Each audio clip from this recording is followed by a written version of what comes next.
Hi guys, welcome back to the channel. In this video I'm going to show you how to attach PDF in Word, right? So just open the Word, Microsoft Word. So just go to the search in the Windows and you can just open the Word, right? So I will open a blank document here. Now this is open. Now how I can attach a PDF, right? So basically I can just write here whatever, and if I want to attach here something, how I can do it, right? And basically a PDF should be attached here, and if I double click on that PDF, it should open, right? So how I can do it? So for example, here you can see a PDF, it is here. So I will just drag, I will just select this and I will just drag it to the Word, right?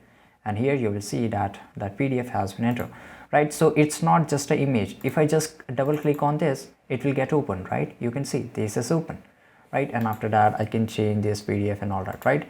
And this is very easy guys. You have to just drag and drop on your Word and that's it, your PDF is here. So if you found this video really useful, make sure to like this video, subscribe our channel, and see you guys in the next video.